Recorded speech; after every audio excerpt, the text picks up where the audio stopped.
तो ओलंपिक में शूटिंग में मेडल दिलाने वाली पहली भारतीय मनु भाकर, और जिन्होंने इतिहास रच दिया है, उनके माता पिता इस वक्त न्यूज नेशन के साथ जुड़ चुके हैं। सुमेधा भाकर जी हैं और रामकृष्ण जी उनके पिता हमारे साथ हैं।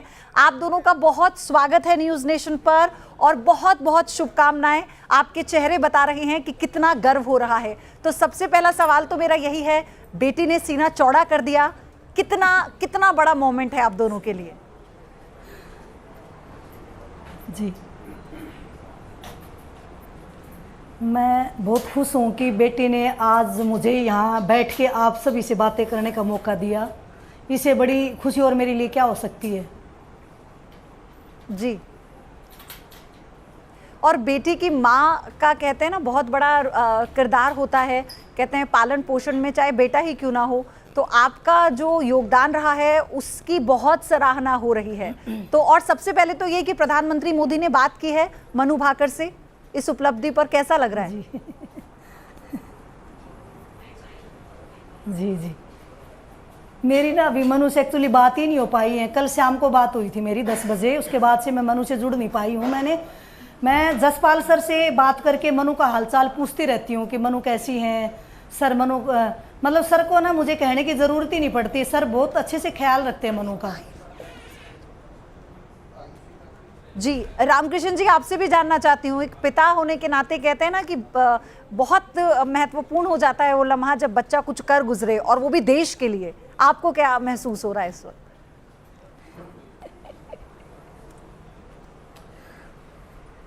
जी जी, बहुत बहुत खुशी की बात है। बहुत खुश हैं कि जिस हिसाब से मनु ने शुरुआत की है बहुत अच्छा है। और जस्ट जिस हिसाब से, जिस टारगेट से, जिस प्रैक्टिस करके, जिस कड़ी मेहनत और लगन से वो गई थी, और उनका एक ही सपना था कि सारे मेडल्स उसकी कैबिनेट में हैं, चाहे वो यूथ ओलंपिक हो, चाहे कॉमनवेल्थ हो, चाहे वर्ल्ड चैम्पियनशिप हो, सारे गोल्ड जो है वो उसकी कैबिनेट में है। Commonwealth, Asian gold, youth Olympic gold, सिर्फ इसका एक गोल्ड बाकी था। तो आज उसने शुरुआत कर दी है। तो और आने वाले दिनों में होपफुल कि वो और मेहनत करेगी और अच्छा करके दिखाएगी और गोल्ड आएगा, क्योंकि पूरी उम्मीद है मनु से, पूरे हिंदुस्तान को उम्मीद है जिस तरह का बेहतरीन प्रदर्शन किया। लेकिन मैं आपसे ये भी जानना चाहती हूँ कि टोक्यो ओलंपिक में जब मनु की गन खराब हो गई थी, उसके बाद बहुत स्ट्रगल किया, सिर्फ 14 बार ही वो शॉट मार पाई थी, फिर उन्हें बाहर होना पड़ा, बहुत निराश थी वो। वहां से लेके यहाँ तक की जर्नी के बारे में आप मुझे बताइए, कैसे उन्होंने दोबारा मेहनत की और आप लोगों का सपोर्ट कैसा था?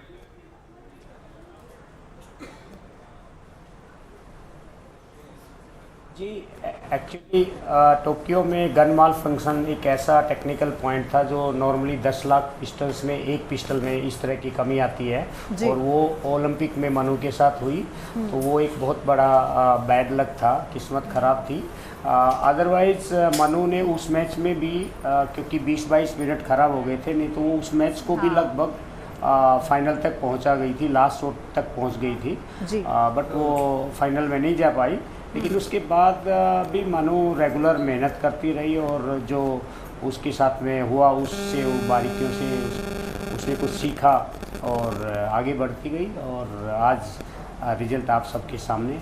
और ये जो जर्नी रही है मनु की, ये बहुत लोगों को प्रेरणा देगी। सुमेधा जी, अब आप हमें ये बताइए कि मनु बचपन में कैसी थी? क्या वो बहुत शैतान थी या पहले से उन्हें पता था कि उन्हें क्या करना है, वो फोकस थी? कैसे आपको पता लगा कि मनु की रुचि है शूटिंग में?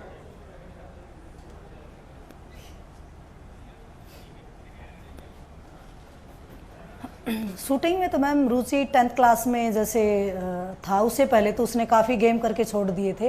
हाँ, स्केटिंग किया, हॉर्स राइडिंग किया, स्विमिंग किया, और तांग था किया, बॉक्सिंग किया, जूडो कराटे किया, बहुत कुछ करके छोड़ दिया था। फिर ये चीज़, इन सब गेमों में वो नेशनल तक पहुंची, बट इनमें चीटिंग बहुत हुई मनु के साथ में। तब मनु ने बोला पापा मुझे अब ये सब नहीं करना है, क्योंकि जो मेहनत होती है ना, बच्चे की मेहनत को दबा देते हैं, रिजल्ट किसी और को ही देते हैं। फिर वो फिर बोली कि अभी मुझे कुछ नया करना है। तब मनु, जहाँ पे मैं काम करती थी वहीं पे मनु ने पढ़ाई करी, वहीं पे मनु थी। तो मनु के पापा ने बताया कि बेटा अपने स्कूल में शूटिंग रेंज है, एक बार ट्राई कर लो, देख लो, क्या पता आपको पसंद आए, आप आगे बढ़ो उसमें। तो उनके पिताजी उनको शूटिंग रेंज में लेके गए। वहाँ पे जो उस समय के जो मनु के कोच हैं अनिल जाखड़ सर झाड़ली से बिलोंग करते हैं, उन्होंने मनु को रास्ता दिखाया और मनु अपने मार्ग में आगे बढ़ती चली गई। जी, मैं आपसे ये भी जानना चाहती हूँ, आपने जिस बात का भी जिक्र किया ना कि बहुत ज़्यादा चुनौतियाँ होती हैं। एक तो अभी तक कोई भारतीय महिला के नाम कोई खिताब नहीं ओलंपिक में शूटिंग में, मनु ने वो कर दिखाया। तो ये जर्नी मनु के लिए कैसी थी बतौर एक फीमेल, मतलब बतौर एक महिला, एक लड़की होने के नाते, और आप उनके साथ कैसे खड़ी थी? आपने आपसे ज़्यादा नज़दीक किसी ने उनकी जर्नी को नहीं देखा।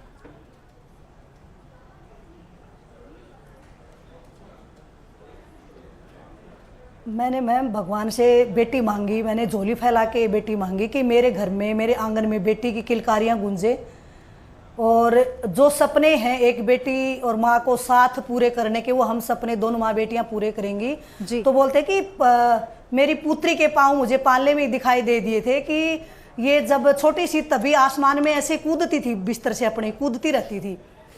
तभी मेरे पिताजी ने, मनु के नाना ने बोला, भाई ये तो अंतरिक्ष में उड़ना चाहती है तो आकाश में उड़ेगी, तो एक जगह टिक ही नहीं पा रही है, बेड पे सो ही नहीं पा रही है।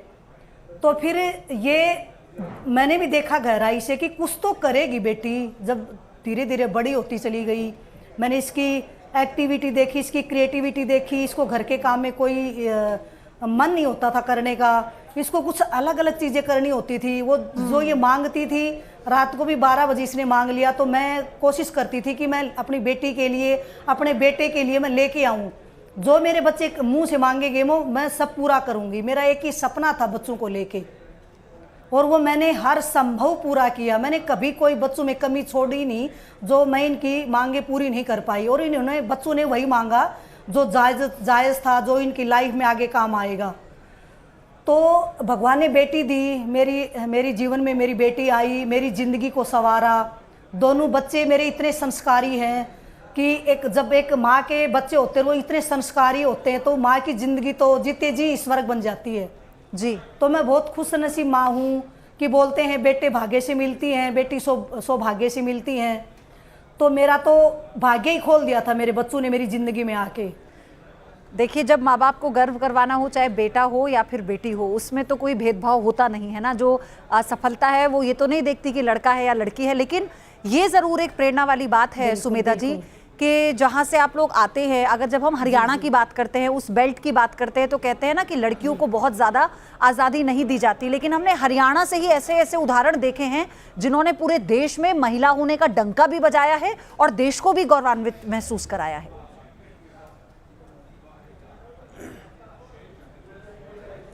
जी जी मैम, अभी भी कुछ हैं हमारे ऐसे ग्रामीण अंचल के इलाके जहाँ पे महिलाओं को आज भी आगे बढ़ने से रोक दिया जाता है, और जिनमें से मैं भी एक निकल के आई हूँ बाहर। फिर मनु ने जैसे कॉमनवेल्थ में मेडल जीता है, तो माँ बाप ने फुल सपोर्ट अपनी बेटियों का किया है, क्योंकि मैं जहाँ भी जाती हूँ मनु के साथ में तो बहुत भीड़ मुझे देखने को मिलती है। पेरेंट्स हर पल अपने बच्चे का सहयोग देते हैं, हर पल अपनी बेटियों के संग खड़े होते हैं। तो वो एक मेहनत जो मनु ने जो शुरू की थी आज रंग लाई, और आगे आज से और ज़्यादा रंग लाएगी।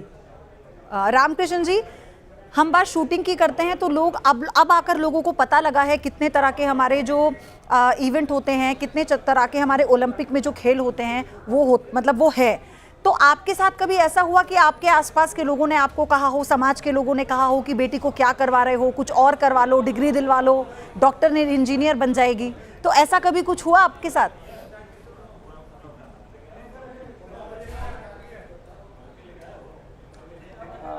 बेसिकली मैं मास्टर डिग्री यूकेसी की हुई है और स्कूल चलाता हूँ जी। और ये जो चीज़ें हैं ये जनरली मैंने कभी फेस नहीं की, क्योंकि लोग उन्हीं को बोलते हैं जिनको लगता है कि ये आपके प्रभाव से बातें सुन लेंगे। तो जो जिस हिसाब से मेरा एजुकेशन ग्राउंड है और जिस हिसाब से मेरा वो है, उसके हिसाब से मुझे इस तरह की दिक्कतें कभी हुई नहीं।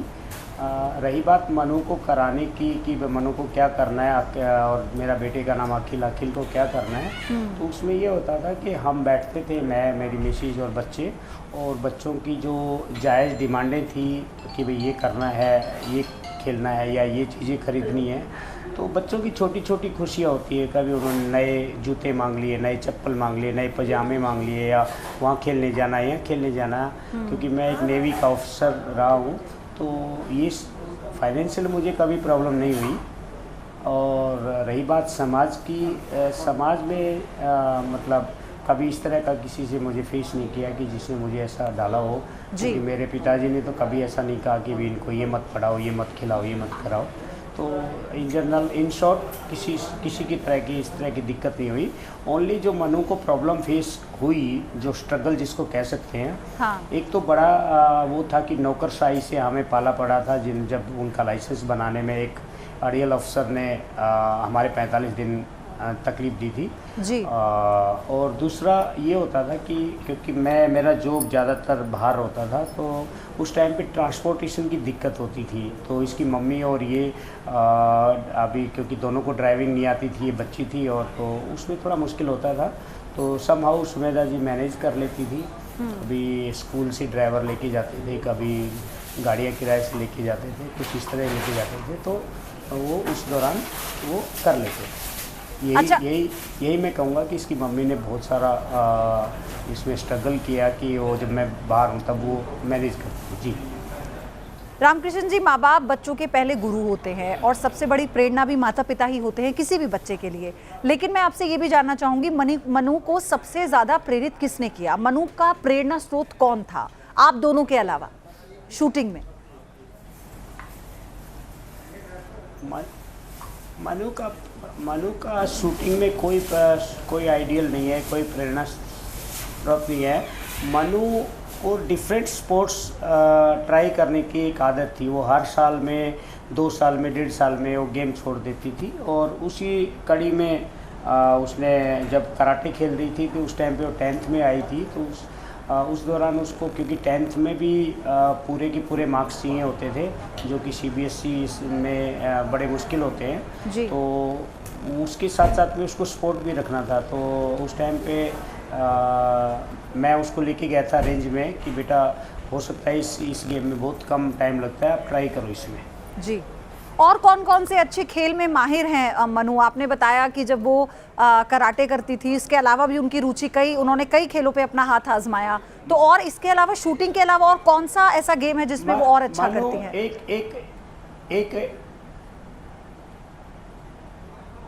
एक तांगता गेम होता, तांगता मणिपुरी मार्शल आर्ट है, उसमें मनु लगातार 3 साल नेशनल चैंपियन रही थी। और एक बार उसके साथ में चीटिंग हुई थी, दिल्ली में गेम चल रहे थे, उस टाइम पे वो ब्रॉन्ज मेडल आया था उनका।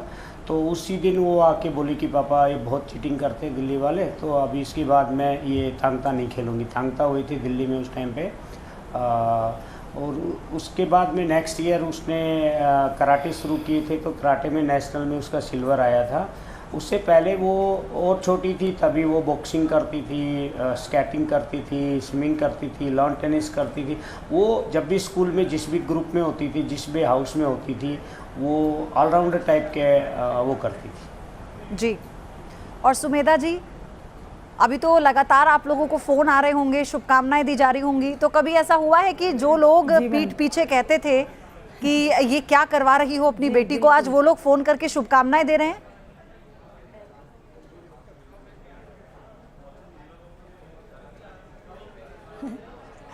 मैं ऐसे लोगों का ना मैं साथ ही छोड़ देती हूँ। फिर मुझे जब ऐसी सोच के जो लोग होते हैं, मैं किनारा कर लेती हूँ, एक तरफ हट जाती हूँ मैं। जी। तो अब देश इस बात की उम्मीद लगा रहा है मनु से कि ये जो पहला इतिहास उन्होंने रचा है, अब गोल्ड भी उन्हीं के जरिए आएगा।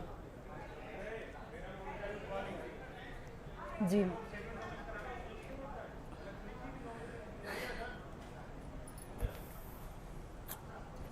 खैर, आपकी खुशी बता रही है। अच्छा, जब पढ़ाई की बात करते हैं तो कोई और रुचि कभी थी मनु की कि अगर वो पढ़ाई में उनको लगा हो कि कभी डॉक्टर बनना है, इंजीनियर बनना है, या और कितने सारे ऑप्शंस होते हैं, डॉक्टर इंजीनियर ही नहीं बनने के लिए अपनी रुचि होती है, तो यह शुरू से वो क्लियर थी कि उन्हें यही करना होगा?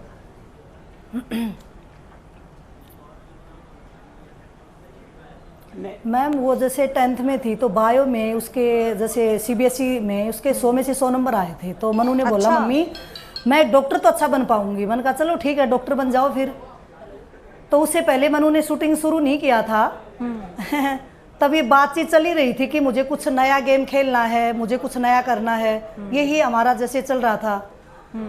फिर मैंने कहा बेटा चलो ठीक है। फिर हम कोटा गए, वहाँ पे देख के आए कि अगली साल मनु कहाँ पे एडमिशन लेगी, कहाँ पे पढ़ेगी।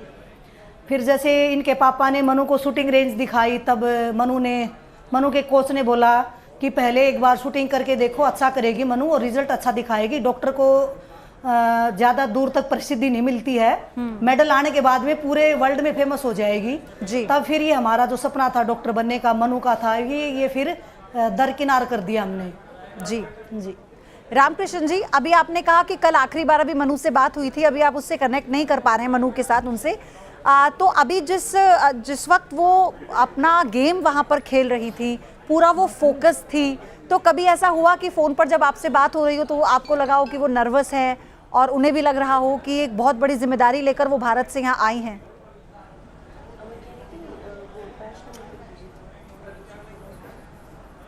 देखिए, हम तो उसका मैच देखते नहीं है, हमारे टीवी में भी नहीं चला आज मैच, तो फोन भी उसका नर्वसनेस वगैरह तो पता नहीं चलता है। और रही बात उससे बात करने के टाइम पे, जब हम उससे बात करते हैं तो एक मम्मी पापा सबसे पहले हम यही कहते हैं भी आपने खाना वाना खाया कि नहीं खाया, वेजिटेरियन है वो, तो थोड़ा सा मुश्किल होता है उसके लिए कहीं पे भी वो करना, तो दिक्कत होती है, तो हम उसके बारे में थोड़ा पूछते हैं और दूसरी चीज़ों के बारे में, घर के बारे में कुछ बातें करते हैं, हम शूटिंग से संबंधित बातें उसको हंसाते हैं। अच्छा, तो आपने मैच नहीं देखा? मैच क्यों नहीं देखा आपने? पूरे भारत की निगाहें थी किसी भी उनके इस खेल पर। नहीं, मैच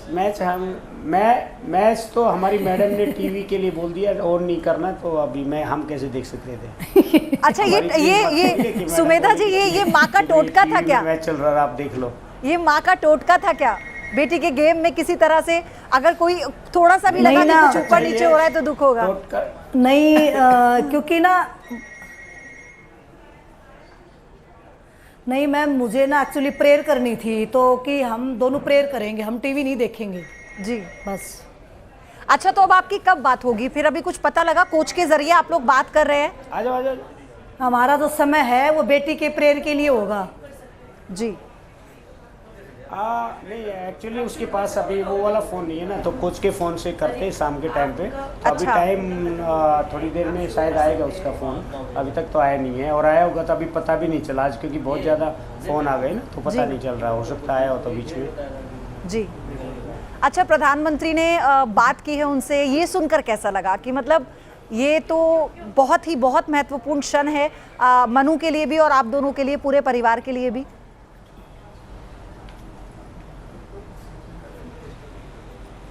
जी, देश का प्रधानमंत्री जब बात करता है तो बिल्कुल बच्चे को बहुत खुशी होती है, हमें भी गर्व महसूस होता है कि भाई प्रधानमंत्री मोदी जी ने मनु से बात की है। बहुत बढ़िया लगता है और आगे के मैचों के लिए भी उसको मनु को मोटिवेशन मिलेगा और हमें अच्छा लगेगा और बहुत अच्छा लगा। अच्छा, मैं आप दोनों से ये भी जानना चाहती हूँ कि ऐसी वो परिस्थिति कौन सी थी जो आपको लगता है? हाँ, बोलिए ना, प्लीज बोलिए।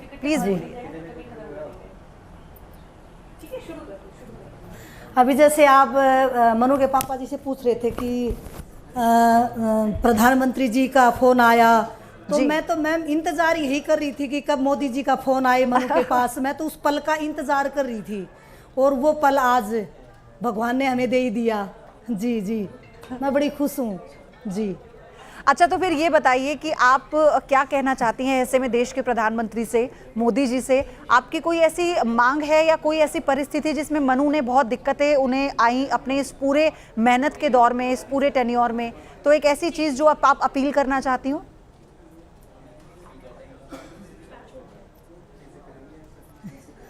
प्रधानमंत्री जी अभी तो मनु को स्पेशल बुलाएंगे मिलने के लिए, तो कुछ सीक्रेट्स होते हैं, तो हम मोदी जी से ही बात करेंगे मिलके। मुझे भी फिलहाल कोई शिकायत नहीं है, मैं बड़ी खुश हूँ कि आज बेटी को मौका मिला प्रधानमंत्री जी से बात करने का। उन्होंने अपना पूरा आशीर्वाद मनु को दिया। जब मनु ओलंपिक से पहले मोदी जी से मिलके गई थी, तब मोदी जी ने उनको एक ही बात बोली थी कि बेटा आपकी बात चकदे फटे करना, और मनु ने वो कर दिखाया आज जी। कॉमनवेल्थ में तो कर दिखाया था, अब सिर्फ ओलंपिक में इंतजार है और वो इतिहास जो मनु ने रचा है पूरे देश को मनु पर गर्व है और आप दोनों को ढेरों शुभकामनाएं। और यही इंतजार हम भी कर रहे हैं आपकी तरह कि जल्द से जल्द जो गोल्ड है ओलंपिक में वो मनु के जरिए ही भारत के खाते में आए। आप दोनों को एक बार फिर से बहुत शुभकामनाएं। आप दोनों का बहुत धन्यवाद न्यूज नेशन के साथ जुड़ने के लिए। जी जी, धन्यवाद। आप सभी को भी नमस्ते। दिल की गहराइयों से आप सभी का बहुत बहुत धन्यवाद मैम। जी मैम, शुक्रिया। आप बने रहिए न्यूज नेशन के साथ। न्यूज नेशन अब व्हाट्सएप पर खबरों की ताजा अपडेट के लिए न्यूज नेशन के इस QR कोड को स्कैन करें।